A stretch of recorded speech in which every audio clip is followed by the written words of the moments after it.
Good evening, everyone, and welcome to the Canadian Philosophy Show. I'm your host, again, yay, Tagen Marshall, and I am here with three esteemed colleagues, students of wisdom, pursuers of the love of wisdom, Mark Giles, Hale Rothery, and Michael Robert Caditz. Tonight is going to be a good night. We are talking about legacy once again. We're talking about a whole smattering of things because tonight my mind is not in one fixed location. So we're doing what philosophers often do, just shoot the breeze and hope a good idea comes to them. So this is what we're doing tonight. My main kind of thread through the whole thing is going to be the importance and the impact of people and moments in our lives that drive us towards who we are today. So kind of up the alley of overcoming adversity. The claim I will make is that despite Sartre's claim that hell is other people, that we need people to we need people change people.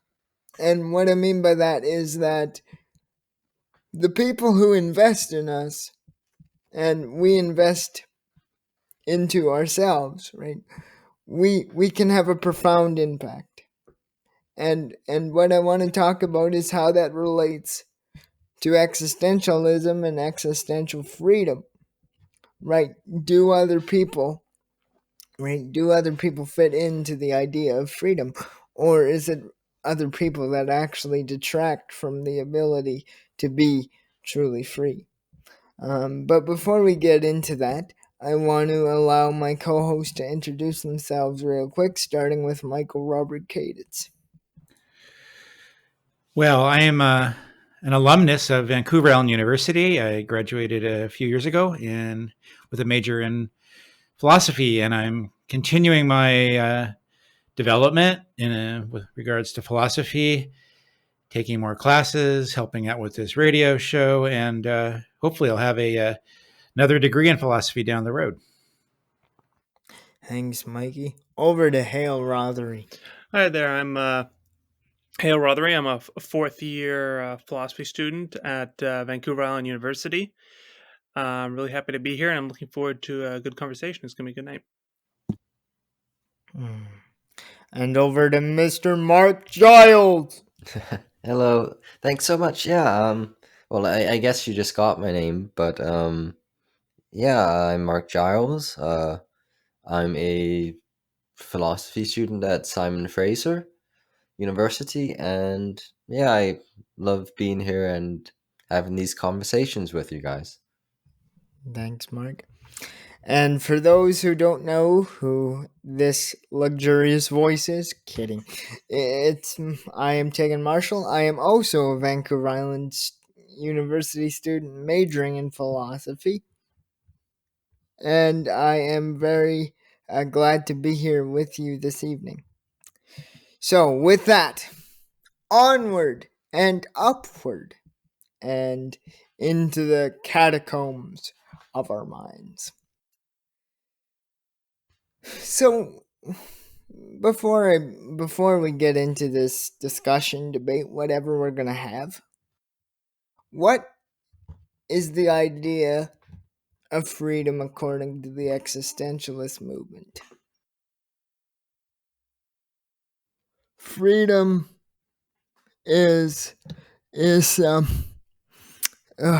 freedom is something that we always strive to know, but for the existentialism, human freedom comes from someone striving to understand and to pursue their meaning and purpose in life. The way I've come to understand this is we're all in individual worlds. We all have individual experiences. And it's in those experiences, right, where at some point or another we're going about our lives, going to kindergarten, elementary, middle, high school, all that jazz. and we have a moment of awakening, right? And that awakening is usually a recognition of human mortality, and that's pretty dark. But it's because of the knowledge that we will one day pass from this world into maybe the simulation heaven. That's a conversation for another day, or whatever, if there's anything, right? I think that comes from a desire to leave an impact, to leave a story behind. And in my experience, the people that have shaped me have also been the people who have pushed me towards pursuing my passions, pursuing my freedom, realizing that partially because a lot of them are older, and so realizing that I kind of want to do something for them, but also for myself at the same time. So yeah, I don't know if my co-hosts have anything to say on that matter.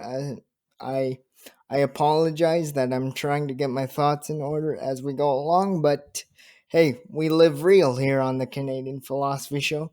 So there you go.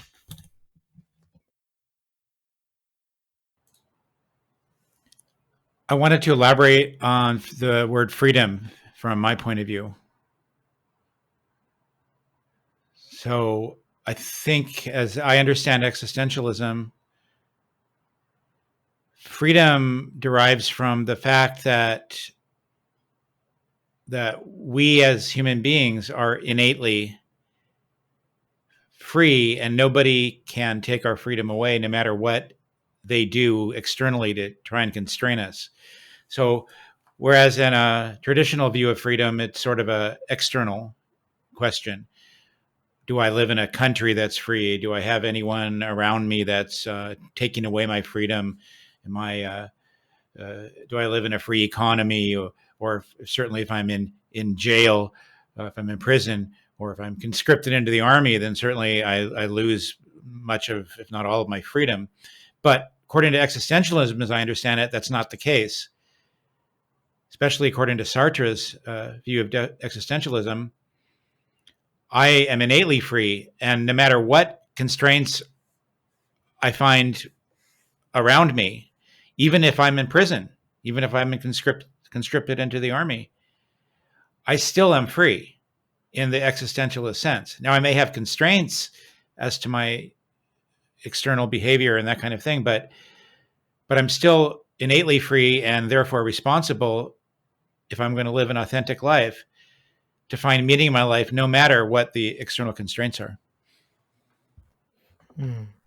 Yeah, I think you're quite right. That, right, for Sartre, there an important distinction is there is a human condition, but not a human nature.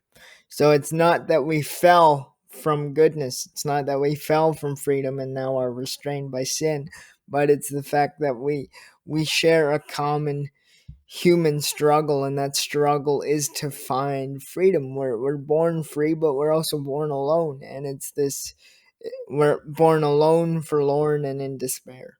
And so the way to get out of this is to understand, look within yourself, and pursue your passions, to pursue freedom, which is recognizing your talents, your abilities, your everything as an individual outside of everyone else. And yeah, I think you're quite right, Mikey, that is correct. But that does raise an interesting question, because, like, if we look at the play Our Town by Thornton Wilder, people, other people, right, are not aware of their mortality, or if they are, they don't face it. They're not aware that, basically, in a sense, I think the awakening process is the recognition of um, right, it's the recognition of mortality. It's the recognition that that I have talents in and of myself, not as a result of anybody else. And I think I don't know what you guys think, but I think that people can call out those talents. They can say, hey, you have a gift for that, or a gift for this. But the trick is to always be looking for meaning, not to stop looking for meaning, but always be pursuing different things so that you can remain free.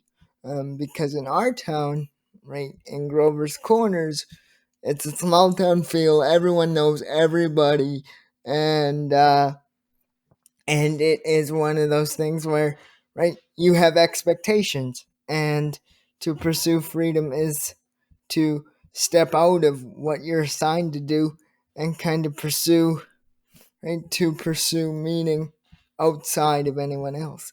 But how do you think other people can other people help you do that? I think, Tagen, I'm glad you brought up this topic. And as soon as you brought up the importance of other people and how they might help you do that, um, kind of as your general theme here, the philosopher that actually came to my mind immediately was not an existentialist, but was actually um, Aristotle. And I think Aristotle would, though I know that Aristotle would differ from Sartre in many key ways, but he absolutely would agree um, with our discussion here, in the sense of the importance of other people. What I mean by that is, and I think when we're talking about, like, we have people in our life who clearly show us a proper path, or help us realize a passion, or help us engage in some sort of helpful or good activity. A big part of Aristotle's understanding of human beings is, unlike the existentialists, human beings have a particular function. Every being has a particular function, and human beings have a function. Um, and one of the ways that we understand how to function well, and functioning well means functioning in accord with what Aristotle would call virtues. I don't want to get like too far into that kind of stuff, but it's basically that, as individuals, we look to those people who are already virtuous. We look to find in our lives a guide, so to speak. We find someone who is already capable, who is already well versed in functioning well and living a flourishing, happy life. Um, and we kind of follow or emulate that person, and that's something that I can actually personally recognize, um, because even in my own life, there's been a few people I can think of offhand, including some professors, with within my kind of philosophy schooling so far, who have really impressed upon me, and I don't necessarily think they were doing so intentionally, ways of living that I found, believe to be, and I think are in a sense very high functioning. And I know that sounds kind of a weird way of putting it, but I'm giving it a little bit of a Aristotelian tinge there. Yeah, no, definitely. I think you're quite right that people, we cannot find freedom in people, but people can lead us towards, right? Can push us towards pursuing virtue, pursuing the good, pursuing the flourishing life, to use Aristotelian language. And yeah, I mean, for me as well, if it wasn't for one particular professor, I would not be a philosophy major today. If it wasn't for their support and their conversations in and outside of the classroom, right, I would not be considering the things I'm considering today. I would not have a desire to consider graduate school and want to become a professor and share the joy and the wisdom of both the agent and contemporary. Um, but ultimately, right, it's your choice to respond, right? They can People can, really invest. People can subconsciously invest, but ultimately you have the choice to respond. Um, and I think a great example of this kind of is, I don't know if any of my co-hosts have seen movie Dead Poets Society with Robin Williams. But Robin Williams plays this poetry teacher who comes into this all boys academy and is kind of right. He shakes things up. He's ready to make the young man experience poetry, the living breath of poetry, not just read about rhyme and meter, but to live it. Right. And there's a quote from poetry that he cites, right? Carpe diem, seize the day. And that is an epic phrase. That is a great phrase because I think that sums up the human pursuit of freedom. Seize every opportunity because death comes for every man. And as Mr. Keating goes along his journey, he quotes, right, the powerful play goes on, and you may contribute a verse. And he says elsewhere, words and ideas can change the world. And so it's this idea that if we truly pursue the good, if we pursue the flourishing life, right, we have an opportunity that is unique to us because of our experience, because of the worlds in which we dwell. We have a unique opportunity, but we still have the freedom to choose not to do that and to become, as Martin Heidegger would put it, ensnared in a world, ensnared in an idea, confined, a concept.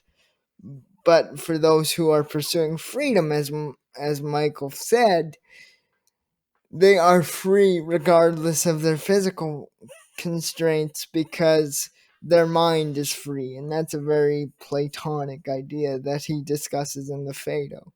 That philosophy frees the mind to understand things and virtues that the physical world cannot provide. So, yeah, I think you're quite right that people, situations put impressions, but I think we still have the choice to pursue. I think what I kind of hear, Tagen, what you're getting at is, I was thinking as you were speaking, you're talking about freedom, especially in the existentialist context, and it made me think a lot about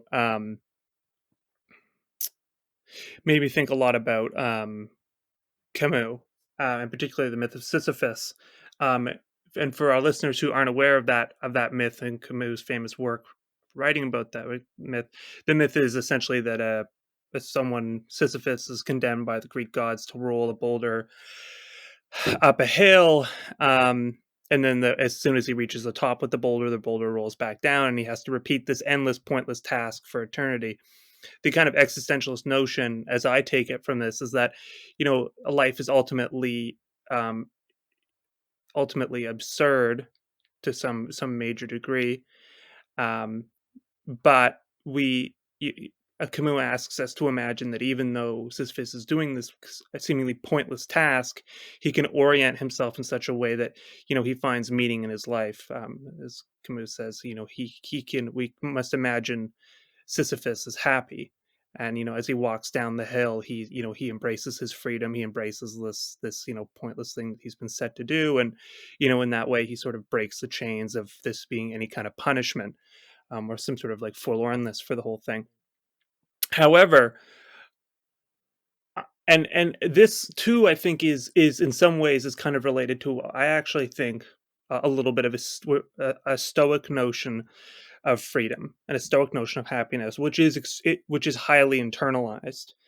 And what I mean by that is that one's freedom and one's happiness and the relationship between the two is based entirely on the fact of what's in one's control, and what's in one's control is one's internal self or disposition to things.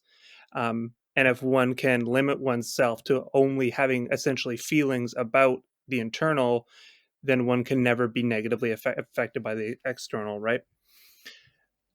However, I do think about this and I get a little bit suspicious, and I return to actually Aristotle, who pointed out that,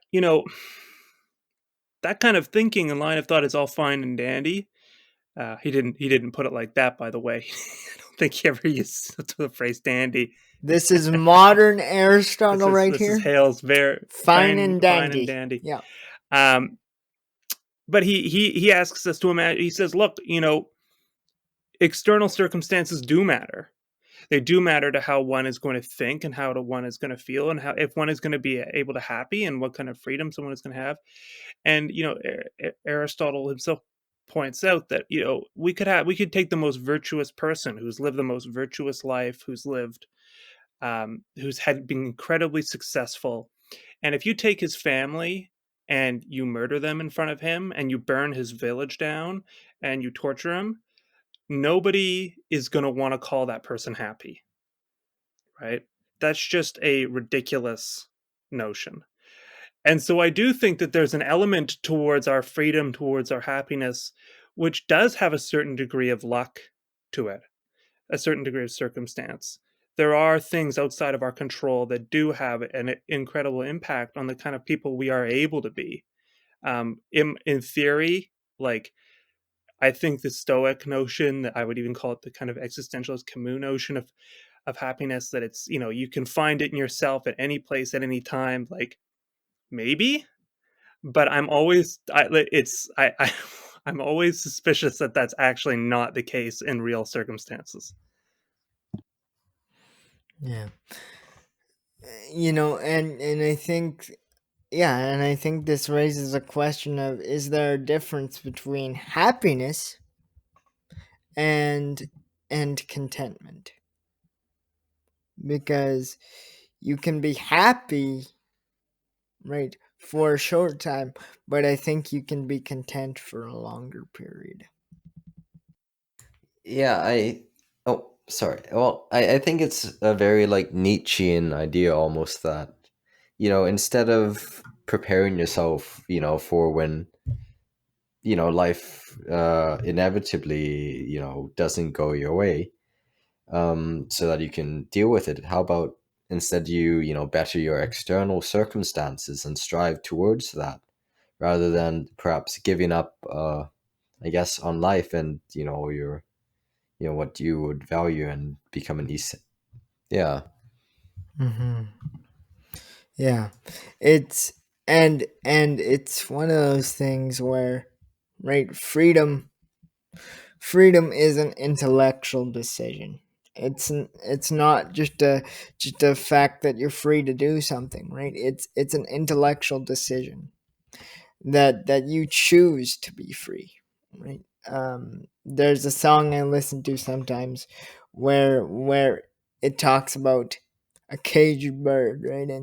And the lyric goes, sometimes a caged bird sings, not for singing's sake, but for the hope it brings, right? And then they go on to talk about how sometimes a caged bird stays, because even though the door is open, it's what's familiar, it's what's comfortable. And finding freedom, especially in the existentialist tradition, is one that requires you to step out into the unknown, in a sense, right? Even internally, to say, I've been raised this way, I've done all these things, but now I have to question that kind of Descartes vibe to find what my true purpose is. Yeah. Yeah, well, I think especially like, at least according to Sartre, we're all free really. We're, as he says, we're condemned to be free, because it brings a lot of anxiety that we can do anything and we're, solely responsible for all of our actions. And this leads to like bad faith, I guess, arguments where like you neglect your own freedom or try to convince yourself otherwise. So you can say, oh, I don't want to, do so and so because I can't, because it would be a bad thing to to this person, or I shouldn't do this, and therefore. But really, you would perfectly have the choice to do so. You have the choice to do all these terrible actions, I guess. Yeah, and you can find yourself stuck in situations where, I guess, with regards to ethical responsibilities to other people and so on, by denying your own, I guess, freedom. Perhaps maybe that's kind of comes where where hell is other people comes from. But Yeah. I think like Sartre's notion of freedom. He builds it really. And this relates very much back to Aristotle. So, like, as Hale said, Aristotle had this idea that everyone has some sort of purpose, or rather essence, that they're good to, and they just have to find that, and then they'll, you know, have a purpose in life. And he also thought that some slaves also had this purpose of just serving other people. Right, But the controversial yeah, masters. that's a bit of a side note. It's not really too relevant though. What Mark is saying is he's referring to a concept of master and slave morality and a shift of it's not Nietzsche though. It's Aristotle. Okay. But anyway, what I'm just saying is that Sartre had a different notion, and that this is where his whole phrase that you hear everywhere, existence precedes essence, right? So you're not born with any essence or anything, and in fact, you can change it. There is no, and yeah, that relates back to his denial of any transcendental ego. That there's nothing that's inherently you that you cannot change and get about, and therefore, because of this, really, you can be anyone or do anything you ever want to. There's nothing that's essential to you that you're stuck with. Yeah, exactly. I wanted to go back to a point which I think is very important that Hale made, and then Mark, you alluded to it also, which is something that's concerned me about existentialism, and I wonder sometimes whether Sartre, for example, downplays the significance of external factors to one's happiness. Now, of course, it's important to say that happiness is distinct from freedom. So potentially one could be free but not happy. So happiness has to do with whether one's needs are getting met, and freedom has to do with whether one's finding meaning and taking responsibility for his or her own life and finding meaning. But one could have meaning in life but not be happy. So I don't think that happiness automatically follows from meaning. But that brings me to the point of, how important are external factors? The problem with de-emphasizing external factors and emphasizing internal meaning, regardless of the circumstances, is that I think it could, like politically speaking, could be used as a justification for oppressing people, because you could say, well, even if you're oppressed, even if you don't have enough food on the table, and even if you're a have-not in a society where there's a few haves and masses of have-nots who don't have basic necessities of life, you should be happy anyway because meaning comes from within. And I think that's dangerous. I think it's important to recognize, as Hale was pointing out, there are external things which are very important, if not essential, for one's well-being, whether you want to call it meaning or happiness or whatever you call it. I mean, biologically, we can find evidence easily that malnourished people can't learn. They can't think as well. They can't concentrate. And that's quite obvious. If you didn't have enough food, if you were starving to death or on the verge of starvation, you wouldn't have the ability to even think clearly enough to find meaning in your life and to understand existentialist philosophy, right? So I think just even biologically speaking, I think Hale raised a good point, which is you need to have certain things like food. And if some external force, like if in the society, whether it be political or just whatever shortage of resources or whatever it is, or both, if you don't have enough food, you don't have the ability physiologically, you don't have the ability to exercise your freedom. So I think that's a really good point that Hale made, which is that we have to pay attention to external circumstances as also being essential to one's ability to function as a free and authentic human being. And I want to thanks, Miguel. I just wanted to add something onto there, which is that taking it back to Tagen about your original discussion around the importance of people in our lives, and we were talking, I think, both about importance of professors in our lives and that kind of thing. Again, bringing it back to Aristotle, if our listeners can't tell, I've been rereading the Nicomachean Ethics a little bit, which is Aristotle's most famous ethical work. But something that he points out is that, being a virtuous person, we might say a moral person, more or less now today, it doesn't happen in a vacuum. He makes the point that good education is essential for someone to grow up to be a morally well-balanced, well-situated human being.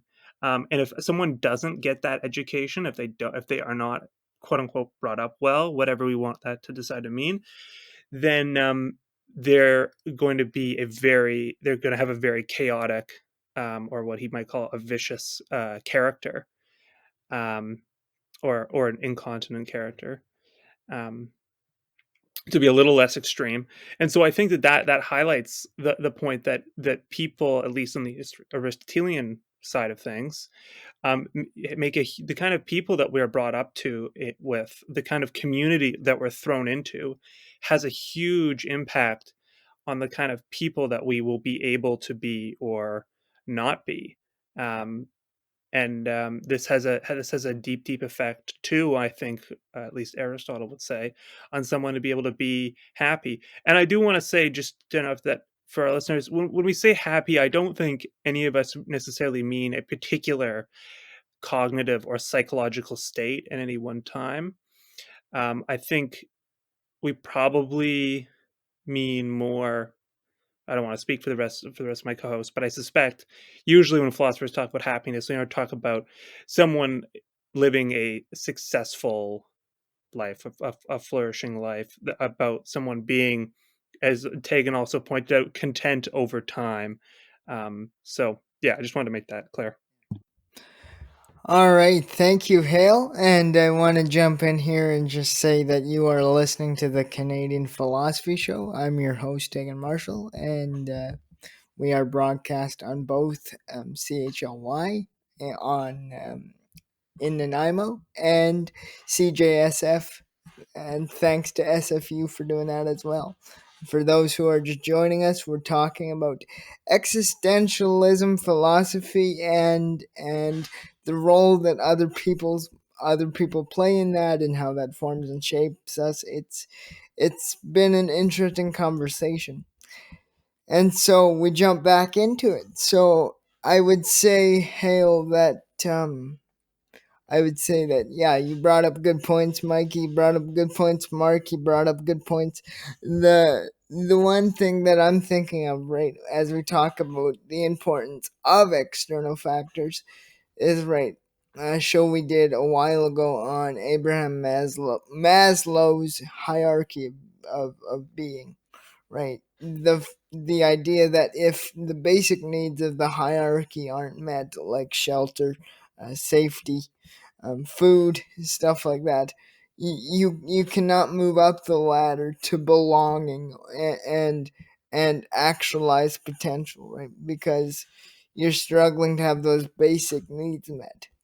And I have been very blessed with teachers, friends, family over the years that have really invested in me when I needed them to, whether that's in simple childhood activities, education, or something more serious. I've been very blessed to have a team work with me to help me get to where I am today. And that's not without struggles. And Hale, you brought up a good point that when we talk about happiness, we're not talking about necessarily always having joy, but the sense of fulfillment, if you will. We're seeking that constantly. And go ahead. There's a paradox that I want to suggest exists with existentialism. And when I think about Sartre and how I believe he emphasizes that authenticity and freedom are internal processes which can occur regardless of or irrespective of external constraints. What's interesting, and this follows from what Hale said, is that Sartre's, he wrote books, right? He wrote books to try and explain to us, to the reader, presumably to educate the reader about existentialist philosophy and about how important it is to be authentic and to not flee your freedom and to live an authentic, free life and find meaning in your life. So the implication is that if you didn't read Sartre's books, you might not ever realize it. So he's educating us to come to realizations that will hopefully help us lead more fruitful, meaningful lives. But it's an external education from an external place. So those of us who are lucky enough to take philosophy classes and learn about existentialism, or in some way read Sartre's or other existentialist works, we got educated from the outside. And so right there, it seems that one of the ingredients for me, one of the necessary ingredients for me to live an authentic life and find my freedom was to be educated about how important that is and what those things are. So without that external information, I may never have even had an understanding of what human freedom is. So there you go. So it does seem that there's proof right there that education, if one has that opportunity, may be a very important, if not necessary, ingredient to finding internal meaning. Well, I think for Sartre at least, he's writing very well. He is writing from a phenomenological point of view, and really, like, what he's trying to say is that, like, experientially at least, it's always, you always, in the sense of how the phenomena presents itself to you, you always have a choice in whether you choose so or not. It may be the case that some sort of external world sort of philosophy or point of view, you really don't. But in the sense of how you experience it phenomenologically, you very much do, right? He undergoes a complete phenomenological reduction. And so it really, like, relating back to one's community or education, right? It is really the case that these other ideas that you wouldn't have come up with, that you get from a community, that they do become part of you, and you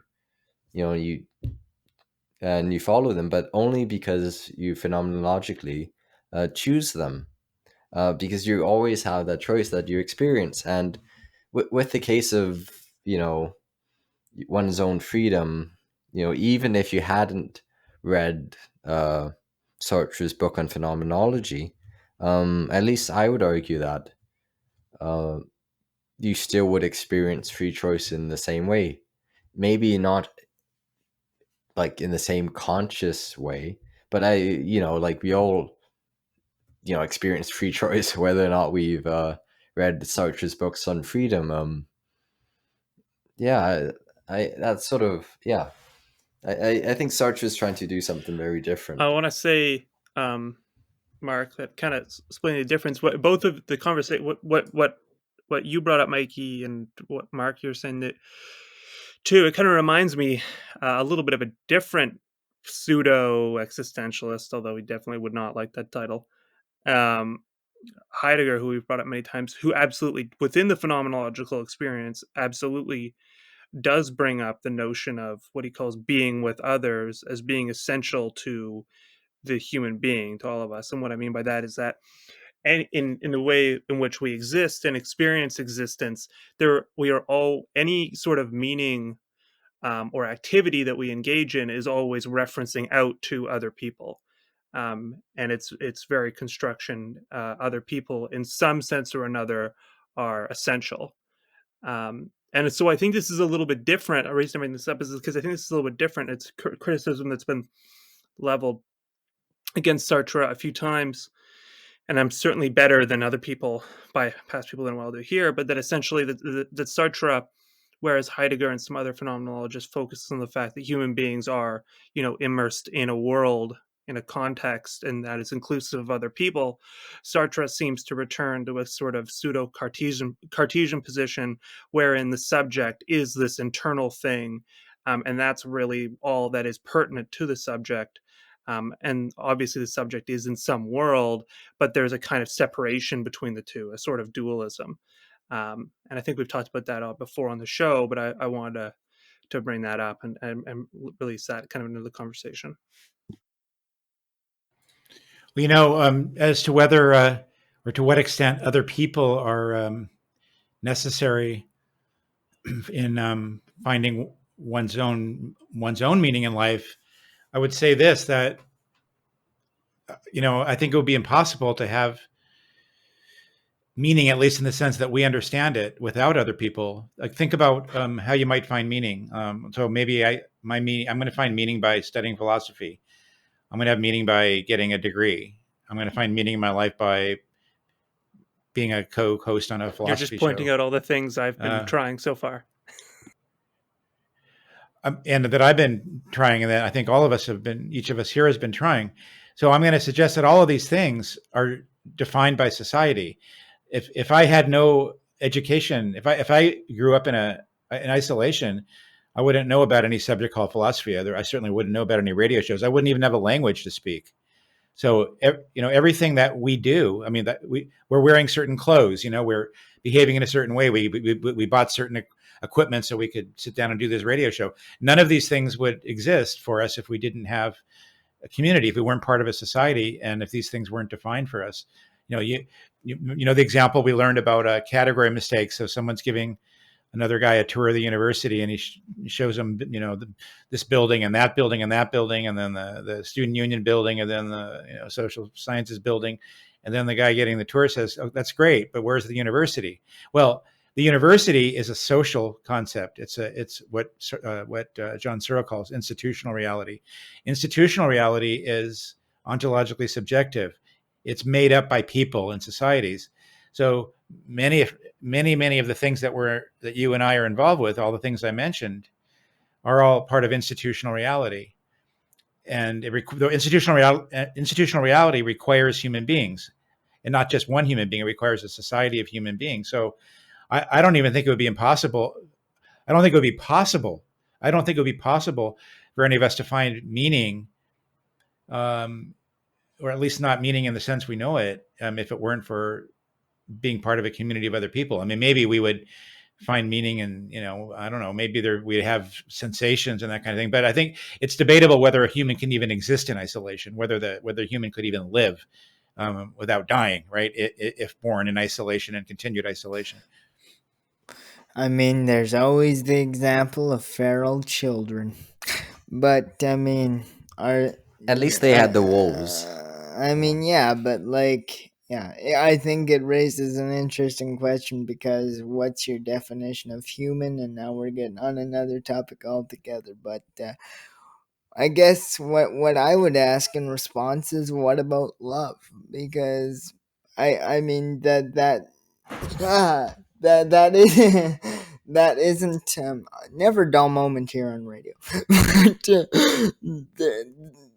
That isn't necessarily societal, because love ultimately stems from a desire to be with another person, which I guess is the building block of society. But what about love, folks?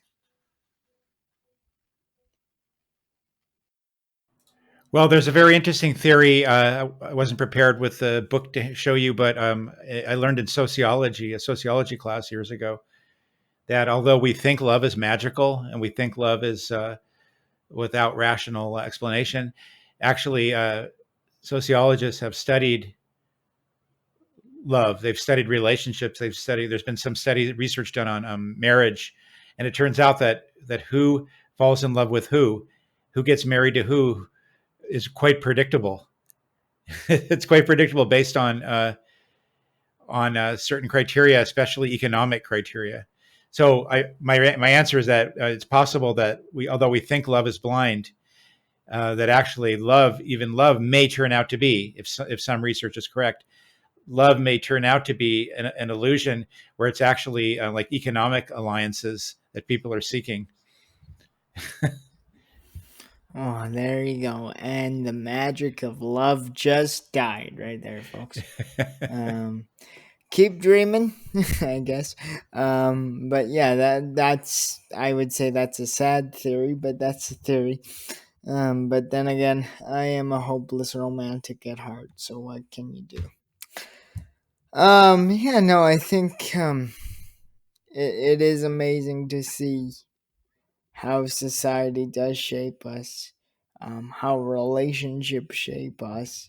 Yeah, and I think, right, like I can think back to my childhood, and what, it wasn't the best, but it taught me resilience. Right, and I think it to understand freedom or meaning or purpose, whatever, requires a shift in perspective, right?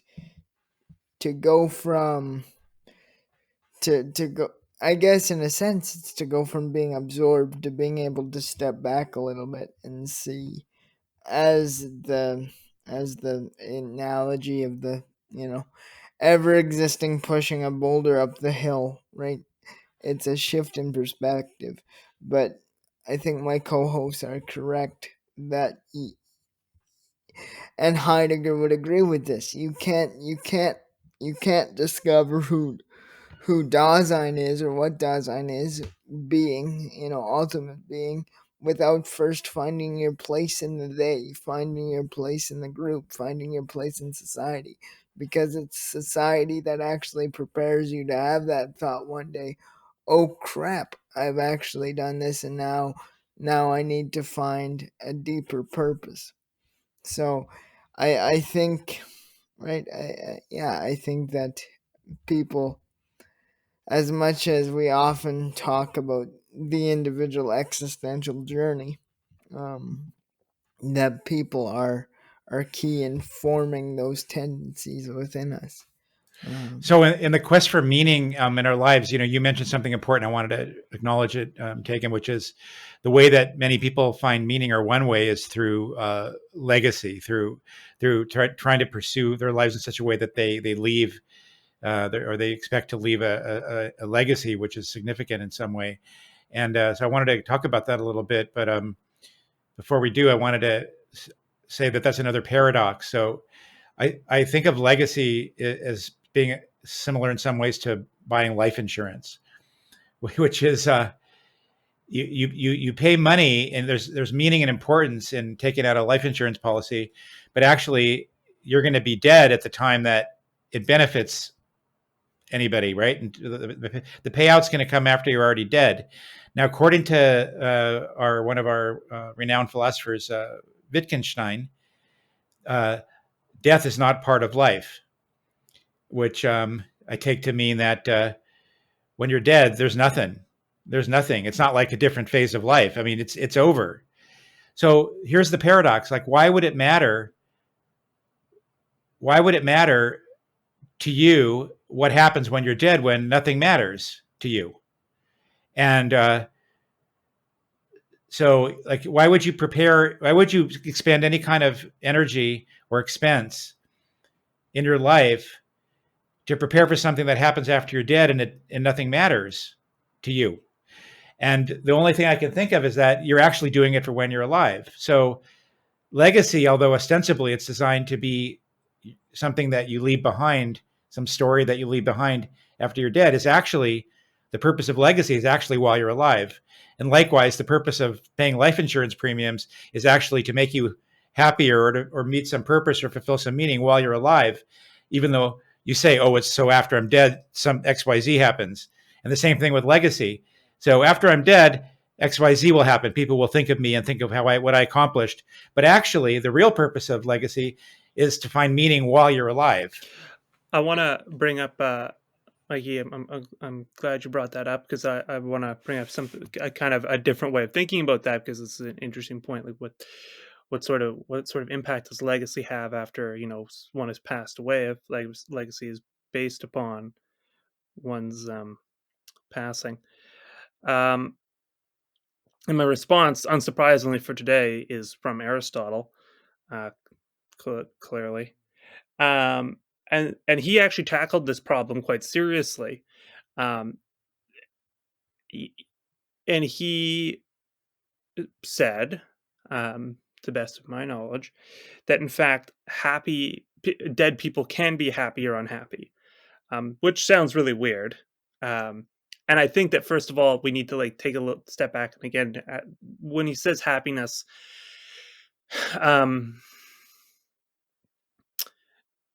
it's actually the Greek word is eudaimonia, and it means something more like living a blessed life, or living a flourishing life, as I mentioned earlier. His point being that people engage in activities and projects and have families that outlast them, and it in some sense affects people beyond the grave. To what degree, I'm not actually totally sure. If in fact, let's say those projects turned out to be fraudulent while they were alive and they didn't know, certainly they wouldn't have realized in their lifetime. But if it turned out that the day after they died, the whole thing was a farce, it was all a huge lie, it would say that, in fact, that person was not blessed, was not flourishing in the way that they might have thought they were. Or if in fact that person's family, after they pass, goes completely to hell in a handbasket after they pass, we would all, at least Aristotle and his followers, would want to say that that person again is not, in a sense, blessed, is not happy in the way we'd want to think about it. I still, for our listeners, I'm still trying to wrap my head around that and where that's coming from. But he certainly had a different way of thinking about that things out in the world could indeed have effects on one's person after they're gone. So Yeah, but there is no person after you're dead. You have no person. So how can it possibly affect you? It could affect, an unexpected event after someone dies could affect what living people experience about that person's, when they think of that person or that person's reputation. But a person's reputation after they're dead exists only in the minds of other people. It has nothing to do with the person that's dead, because it's not dead isn't a status. Actually, according to Wittgenstein, being dead is not a status. It's simply no longer existing. Well, I think that they would probably, those two great thinkers might disagree on that point. But I think one way in which, and I agree, I try and wrap my head around it a little bit. But I think one thing I would say is that for Aristotle, one's character is directly wrapped up with the activities and relations that one undertakes, and those activities and relations continue on, in some sense, even after they're gone. And so, in a way, their failure or their misfortune is still a misfortune for that person who no longer exists.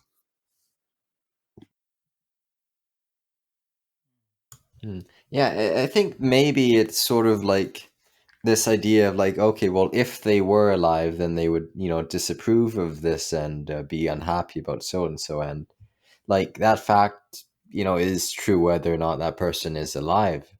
But at least with the way I look at about, about me caring about stuff, is that it's kind of that has this intentionality towards it, where it's not like I care about certain things due to the fact that about that I have this attitude. It's because that thing is just valuable. It's not like I reflect on myself, and I don't need to reflect on anything else in the world. Um, yeah. Mark, the reason I laugh is because I agree with you. It's not just that I look at myself and I'm like, I love myself. That's all I ever need, you know. Yeah, I'm not an egotistical maniac.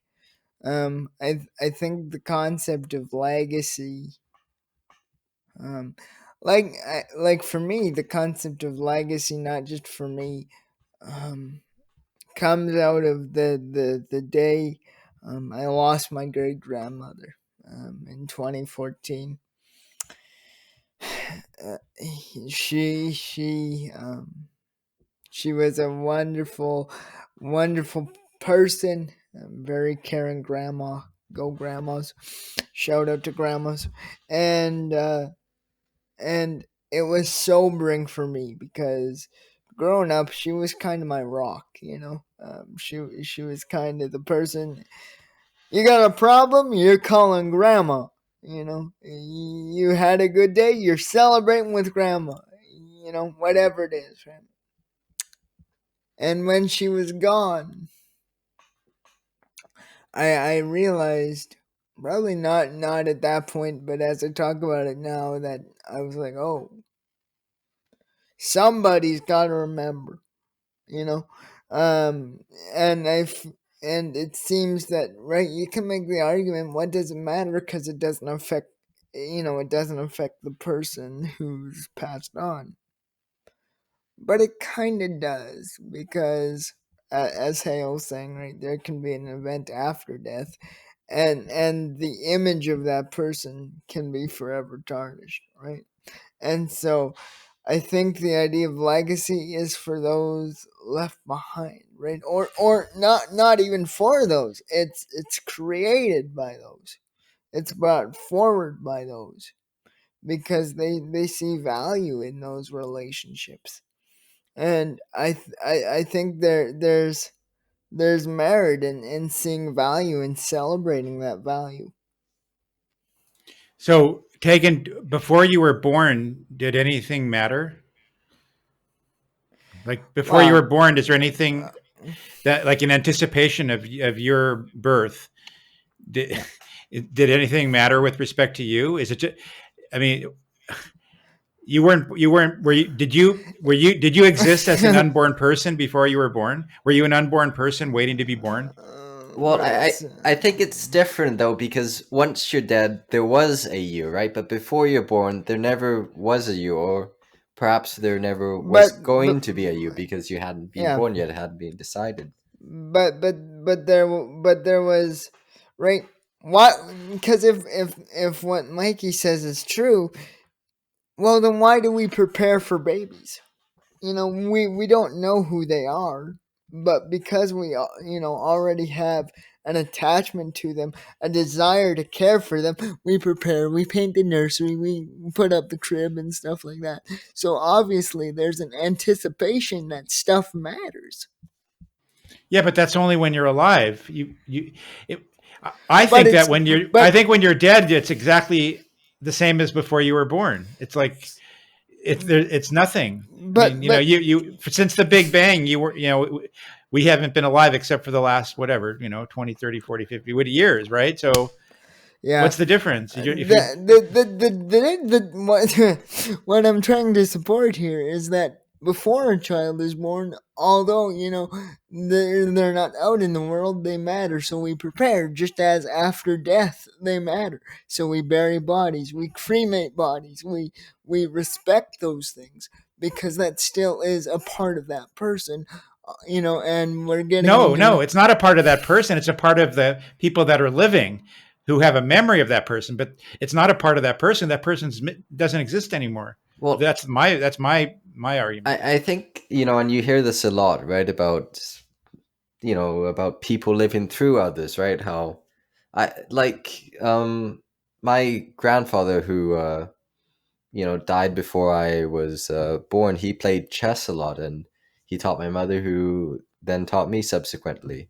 And I think, especially if you look at this from like a Sartrean perspective, or even a human perspective, as us really as being a bundle of perceptions. These perceptions are contagious, right? We spread them to other people, and they pick up on it, spread it to even more people. And perhaps that's what culture is. But I think there is a sense in which, through these different aspects of ourselves, which we pass on through others, is, us still being here and living on. All right, and with that last bit of an exciting exchange, this has been the Canadian Philosophy Show. I'm your host, Tagen Marshall, here again with Michael Robert Caditz, Hale Rothery, and Mark Giles, saying farewell and carpe diem.